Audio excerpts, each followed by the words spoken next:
YCP అధినేత జగన్పై విమర్శలు గుప్పించారు మంత్రి కొండపల్లి శ్రీనివాస్. స్టీల్ ప్లాంట్పై మాట్లాడే అర్హత ఆయనకు లేదన్నారు. జగన్ ప్రభుత్వంలో అక్కడ గ్రీన్ స్టీల్ ప్లాంట్ పెట్టించాలని అనుకోలేదా అని ప్రశ్నించారు. అందుకోసం నాన్ బైండింగ్ ఎంఓయూ కుదుర్చుకున్న మాట వాస్తవం కాదా అని జగన్ని ప్రశ్నించారు. రాజధానిని విశాఖకు మార్చి స్టీల్ ప్లాంట్ స్థలంలో నిర్మాణాలు నిర్మించాలని జగన్ అనుకున్నారో లేదో చెప్పాలన్నారు. ఒకసారి జగన్ తన అంతరాత్మను ప్రశ్నించుకోవాలన్న మంత్రి బాధితుల దగ్గరకు వెళ్లి శవరాజకీయాలు చేయడం గొడ్డెల పార్టీకి అలవాటేనని విమర్శించారు. మీరు నాన్ బైండింగ్ ఎంఓయూ అనేది పోస్కో అనే ఒక steel plant, South Korean steel ప్లాంట్తో మీరు ఎందుకు ఎంఓయూ చేసుకున్నారు? ఇక్కడ ఇదే ప్లేస్లో గ్రీన్ స్టీల్ ఇండస్ట్రీ పెట్టడానికి ఎలా ప్లాన్ చేశారు అనేది నెంబర్ 1 క్వశ్చన్. నెంబర్ 2,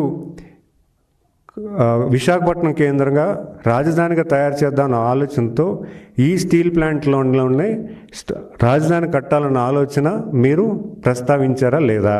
అది నెంబర్ 2. అది కూడా మీరు ఒకసారి గుర్తు చేసుకోవాలి. మీరు నిజంగా స్టీల్ ప్లాంట్ పరిరక్షించాలన్న ఆలోచన ఉంటే ఈ రెండు ప్రస్తావనలు ఎందుకు జరిగాయి? ఇలాంటి సంఘటనలు జరగడం చాలా బాధాకరం.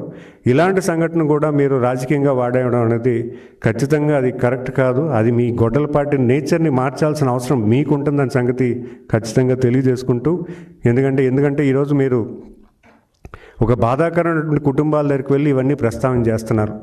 అక్కడికి వెళ్ళి వాళ్ళు ఓదార్చకుండా మీరు వెళ్ళి మా పాలన అయితే ఎలా ఉంటుంది, మీరు మళ్ళీ మాకు ఓటేయండి, రేపొద్దున ఎలా చేస్తామని చెప్పడం అనేది ఎంతవరకు సబబు అనే సంగతి మీకు మీరే ప్రశ్నించుకోవాలని ఈ వేదిక ద్వారా మిమ్మల్ని రిక్వెస్ట్ చేస్తున్నానని